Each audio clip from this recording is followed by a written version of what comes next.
Welcome to Sustainability Adelante, a UTRGV Officer Sustainability podcast series.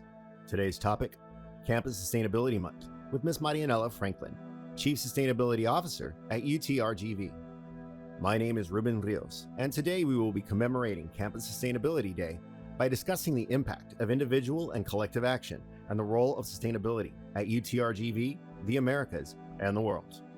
Welcome, Ms. Franklin, to the Sustainability Adelante podcast. But before we begin, let me share that the UN Sustainable Development Goals are an urgent call for action by all countries, developed and developing, in a global partnership, and recognizing that improving quality of life must go hand in hand with strategies that improve health and education, reduce inequality, and spur economic growth. Thank you, Ms. Franklin, for joining us in commemoration of Campus Sustainability Month. I just wanted to personally thank you for the opportunity to finally interview you for podcast. After 25 episodes, it's an honor to interview you as part of this podcast series. Personally speaking, it is with your help and patience that these episodes are completed. So thank you for the opportunity to speak with you today. Thank you so much, Ruben, and thank you for your kind words. This is something that we've always wanted to do, and I don't think we could have done it without you. You've done an amazing job, and I'm really excited and honored to be a part of the podcast series. It is not what I intended when we designed the podcast series, but you stressing the fact that this needed to be done in order to bring sustainability at UTRGV to light in terms of how it was put together and what for, why, the reasons behind sustainability at UTRGV. I think this is why I finally decided, okay, I'm going to sit down with Ruben and allow Ruben to conduct his interview so that we could get that message across to our campus. I truly appreciate that. Thank you. And I take no credit for the podcast. It is a group effort at all of our students here at the Office for Sustainability work through. So thank you again for joining us. So I have some questions about sustainability in general and specifically here at the university. So what does sustainability represent here at UTRGV in general, and how do we define it? The definition of sustainability is something that is very unique because it means one thing, and then it can also mean a lot of different things depending on who you ask. So I'm going to share with you a very simple definition that we like to share with our campus community and our community as a whole. And that is that the word itself, sustainability, is the ability to sustain quality of life. Quality of life isn't just of a person. So there is a formula around sustainability. There's 3 questions that need to be asked in order for you to really be truthful about sustainability. But before I share that definition, I want to share that the reason I said it means different things, it also depends on here, specifically at our institution, it depends on the discipline. Because you can apply sustainability to just about anything because it is truly a problem-solving approach. There's a formula behind it. And when you look at it that way, you'll understand how to solve problems and come up with solutions that will sustain their value for years to come. So the reason it means something different is because when you apply that formula to healthcare, sustainability looks very different than if you were to apply it, let's say, to engineering or to music or to theater. It doesn't matter which discipline you're in, you could apply sustainability to any and all disciplines. But let's go back to the definition. It is a problem-solving approach. The problems that we face today are very serious problems, and we have them because we have not considered approaching the problem with a sustainable solution. We tend to view things under one lens, and the sustainability lens is one that views a problem through all the 3 systems that we live in: the economic system, the social system, and the environmental system. In other words, we need to be asking ourselves the question, with every action that we take, how does this action benefit the environment or our natural resources like clean air, clean water, and clean soil? Is the action I'm taking going to be beneficial and preserve that clean air, clean water, clean soil? Is it also a financially beneficial approach or action? Is it going to be financially viable, economically viable, not just for me, but for society? Is it something that everyone can afford? And then also socially, when you consider social, you need to consider yourself and your loved ones and your neighbors. Let's face it, if the action you're going to take is going to not be beneficial to your neighbor, then you're going to cause a problem. So my point in sharing this is that every little action we take needs to have that plus in front of each of those three systems. Otherwise, what we end up with is a quick fix. And let's face it, today, many of the problems we have because we rush to action. We rush to find solutions that might be a good solution for the now, but then you end up having to take care of it again and again in the future. A sustainable solution, a sustainable action is one that benefits those three pillars of sustainability, which are people, planet, and profit. And not greedy profit. It's profit that protects people and protects the planet. And so, I can share much more detail, but I think that is the most generic way of defining sustainability where just anyone and everyone could understand. It's really, again, going back to the opposite of a quick fix. Right. That is sustainability. It's the opposite, because you're coming up with a solution that is going to be, there for years to come. It's a solution that is a long-term solution rather than a short-term quick fix. Okay, so these three pillars that we're discussing, people, planet, profit, many of our listeners may not have necessarily heard this presented in this way. So tell us, why is it important to consider all three of these ideas when working, living, playing? It's very important because, life is short, and I'm sure you've heard that before. Life is important, and it's not just our own lives, but that of our loved ones. Everyone has, I would hope, that everyone has one they truly love. If not themselves, they have to have, others around them that they truly love. And being able to live a sustainable lifestyle, at home and also at work and at play. I'm so glad that you brought up playing, because life would not be as enjoyable if we didn't have time, to enjoy life, not just working all the time.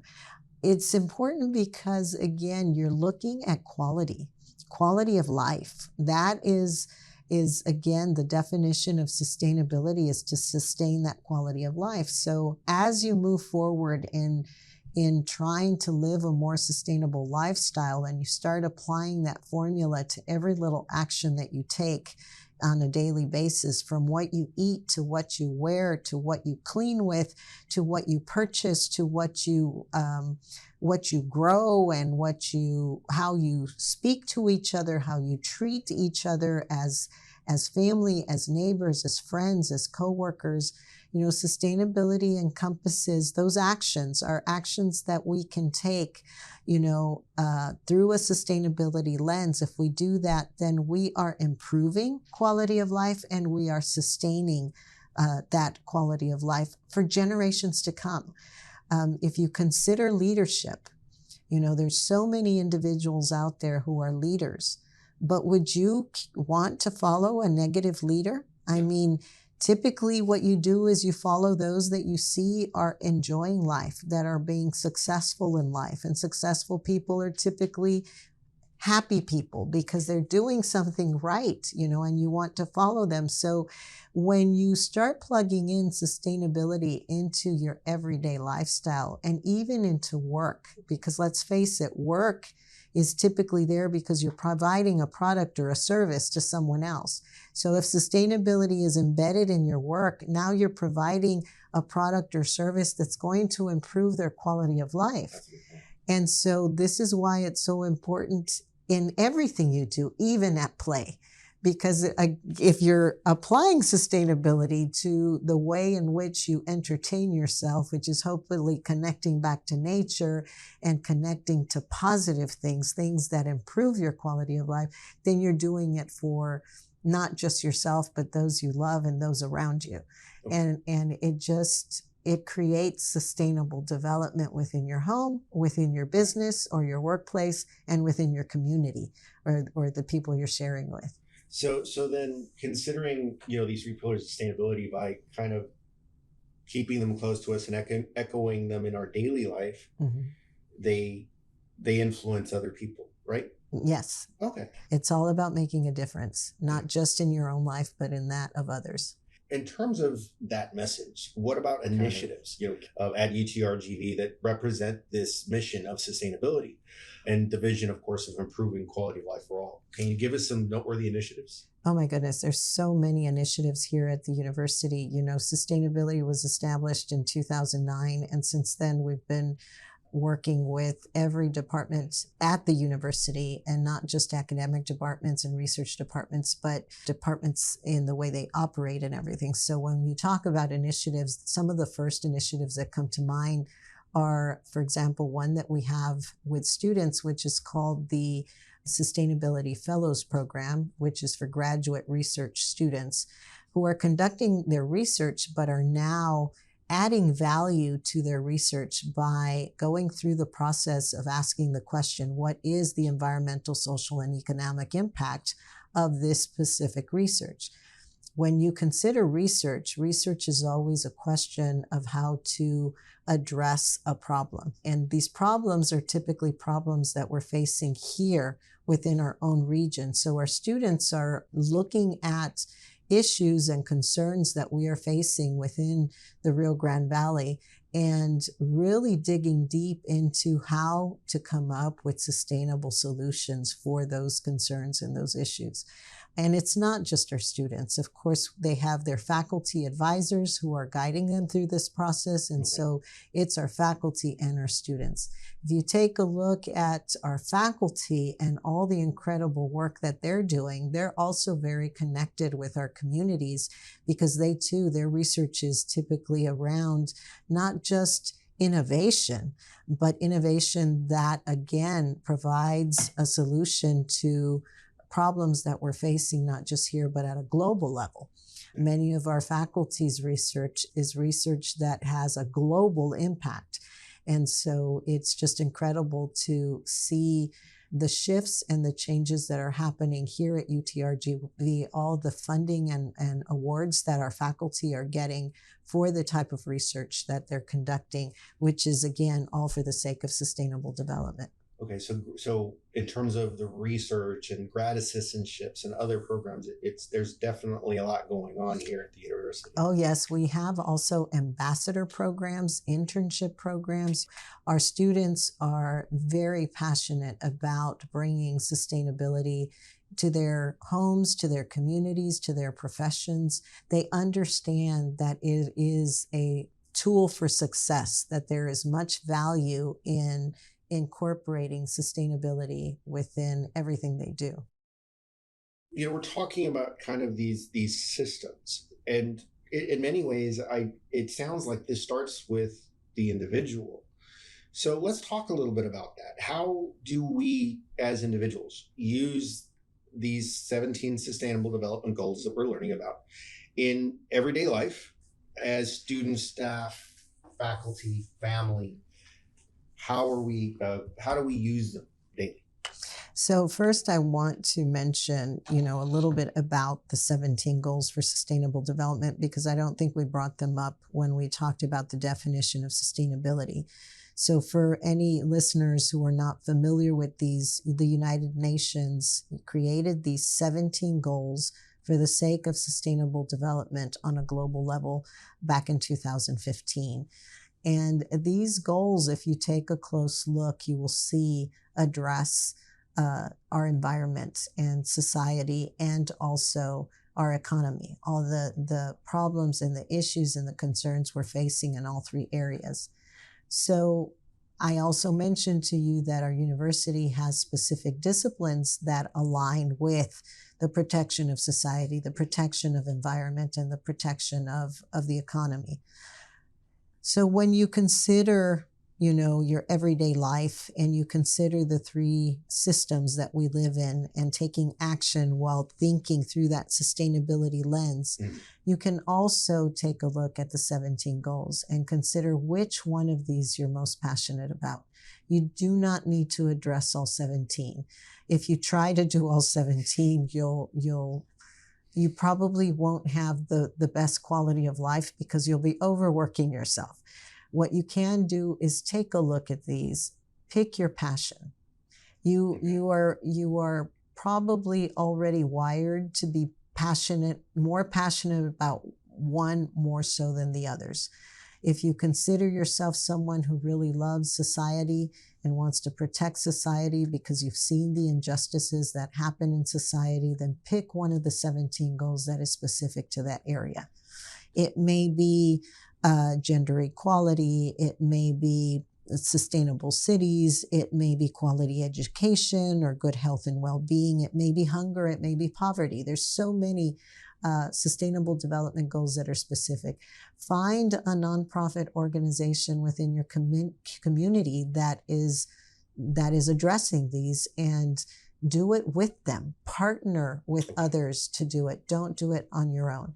The same goes for the environmental sustainable development goals. If your passion is the natural environment because you understand that that is where our natural resources come from, and you really want to protect our clean water, our clean air, our clean soil where all our foods come from, and the ecosystem, which is tied to our economy as well, then join one of the nonprofit agencies that is out there, trying to serve these things, and partner with them and do what you can there. And the same goes for the economic issues that are happening. Last but not least, the best answer I can give you on serving all 17 is whichever you're most passionate about. Educate yourself and vote. I'm not going to tell you how to vote. So what I want you to do is to understand that your voice is important and that your vote is important, because if you don't educate yourself and support those that are supporting, to protect the things that are important to you, then this is never going to change. We need to really educate ourselves and go out there and make sure that our vote is counted. So how about promoting sustainability to others? We talked about the individual. What about more broadly, as an institution, as a family, as college students, as staff? How do we better promote sustainable solutions moving forward? The best way to promote it is to live a sustainable lifestyle. The best way to promote it is to talk and communicate about sustainability, and you don't have to use the word sustainability. The best way to promote it is by reaching out, and rather than pointing out the problem, is to talk about a potential solution with someone. So one of the things that is really important to me when we talk about sustainability is to make sure that we all understand that sustainability is in the solution, not the problem. Right. The problem is the problem. It's not going to be sustainable until you come up with a solution that will sustain the value, And so if you come up with a solution that is a quick fix, you're just adding to the problem. So it is very important that in order to promote sustainability, we are focused on the positive. It is very important that, yes, you discuss the negative because that is the problem, but that you concentrate your energy on finding the solution and not energy on pointing out the problem. Anybody and everybody can point at a problem, but not everybody can come up with a solution, especially not a sustainable solution. So if you are able to concentrate your energy on a sustainable solution, you are going to be a very successful person, and you're going to be very fulfilled, because sustainability provides again, a positive energy and provides that difference that others aren't able to make. If you're making a difference, you're going to feel very rewarded at the end of the day that you did something good for the sake of good for someone else, for many, for years to come. Because again, it's sustainable. It's supposed to be something that is good for years to come and not just for the now.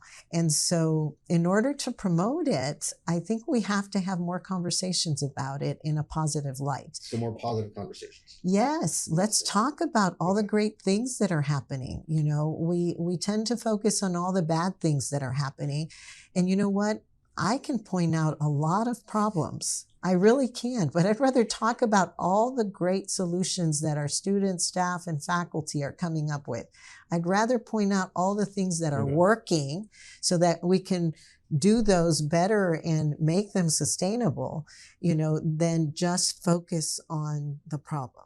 I'm not suggesting you don't talk about the problem, but I mean, let's put more energy on the side of coming up with the solutions. Right, let's act on the solution. Yeah, focus on the solution. Well, the other thing is that when we discuss and we concentrate on the problem, we create bigger problems.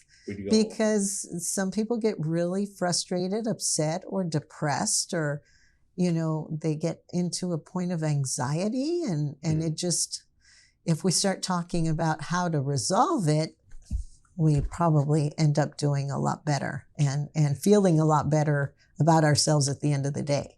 I think that applies more to than just sustainability, doesn't it? Yeah, it applies it does. Universally. Yeah, it's a good answer. So that brings us to our last question. And for listeners that have stuck with our podcast and listened to it, you know that this is always a kind of the last question we ask our guests. So, Ms. Franklin, this is that one thing question. So, in a perfect world, what is the one thing that, in your opinion, would fundamentally change perspectives towards sustainability? There's no time limit. There's no budget limit. Just the impossible is possible. So if we could get one thing out of this, how can we get closer to that ideal while respecting current limitations? Wow, that is the $1 million question, isn't it? It's just one question. Oh, wow. I do have an answer that you're probably either going to like or you're not going to like at all, because it probably is not the answer that most people are looking for. But I believe it's, in my opinion, the best answer from my perspective. Okay. And it's going to sound like a song, but it is my answer to your question. Okay. I think the ultimate thing that we need to really bring sustainability to not just our homes and our life and our communities and at a global level is we need to get back to one thing. And that one thing to me is love. Wow. Yes. Okay. All we need is love. And the reason I say this is because I think we're lost. We've lost it a little bit. We've lost the true meaning of love. Sustainability is about quality of life. Sustainability is about making a difference. And to make a difference, you have to love something, someone. You have to love life. And if you want to bring quality of life, you really have to love life. And when you take a look around and you look at those around you and you feel what you feel for them, you want to protect them. Yeah. And to protect them, we're going to have to protect our economy, and we're going to have to protect our neighbors, and we're going to have to protect our environment, because we need all of these things to enhance and improve and sustain quality of life for future generations. I can see that. And wow. You know, and we've really lost that love and respect for one another, because we can't just love the person sitting next to us. We have to love everyone. You know, the way we treat each other is very important to the impacts that has on our economy and the impacts it has on our environment. If you take a look at all the problems we have today worldwide, they are all completely interconnected, just like those systems are. Yeah. And if you dig deep enough, you'll find out that it's because we've lost love and respect for one another. We've created an environment where we're not loving our planet and respecting our planet. We're no longer loving and respecting our neighbors, and we're no longer loving and respecting the true meaning of a financial economy, a sustainable economy. Many are doing things for the sake of greed instead of protecting an economy that protects people and the environment. And that's destroying our way of life. It's destroying, the ability to sustain quality of life. So I'm sorry, but I'm not going to apologize, because it is the best answer I can give you is love. We need to get back to love. Love is self-sustaining, I guess is what you're saying. It can be. Well, loving humanity and loving our planet, because it sustains our life, our existence. And we also have to shed a little bit of love on the economy, but a type of economy that is equal for all, that takes care of all of us. There's no sense in innovating, to come up with things that are going to help us evolve if that technology, that new innovation is not going to be accessible for all, if it's not financially viable for all. If it's just for the rich and famous, then of course it's not going to be sustainable, because only they get to, have that quality or participate, instead of it being available to all. So we do need to change our way of being, and I think it's happening. I do want to say I think it's happening. Our future generations are very focused on quality of life, and I think education is shifting towards that, and I'm really excited to see that happening. And I think we can accelerate it if we put a focus on it. But we have to do it ourselves. That self-transformation has to happen first within ourselves, and we'll start to see it happening. And it'll be a trickle effect, because everyone's going to want to drink that Kool-Aid. Everyone's going to want to have that special drink that other person is having, that's making them so happy, so energetic, and so successful. Thank you, Ms. Franklin, for speaking with us on the Sustainability Adelante podcast today. Your continuing work at UTRGV's Office for Sustainability helps highlight long-term solutions at the university and broader community. And personally, I can say thank you for helping me understand the importance of sustainable development at UTRGV and in the rest of the world. The core values of sustainability, as stated in the 17 United Nations Sustainable Development Goals, are truly a part of the research, partnerships, and degree programs at UTRGV. By working together across disciplines, faculty, staff, and students form partnerships with one another and the community to address these environmental, economic, and cultural issues, both locally and across the globe, to passionately pursue sustainable solutions and promote them through self-transformation and focusing on these solutions in all aspects of their lives. Vaqueros and listeners can make a positive difference for the sake of good that carries forward into the lives of others. To find out more about sustainable programs and solutions at UTRGV, go to www.utrgv.edu/sustainability. And don't forget to check out our social media as well. This has been Sustainability Adelante, a UTRGV Office for Sustainability podcast series. My name is Ruben Rios. Have a great rest of your day.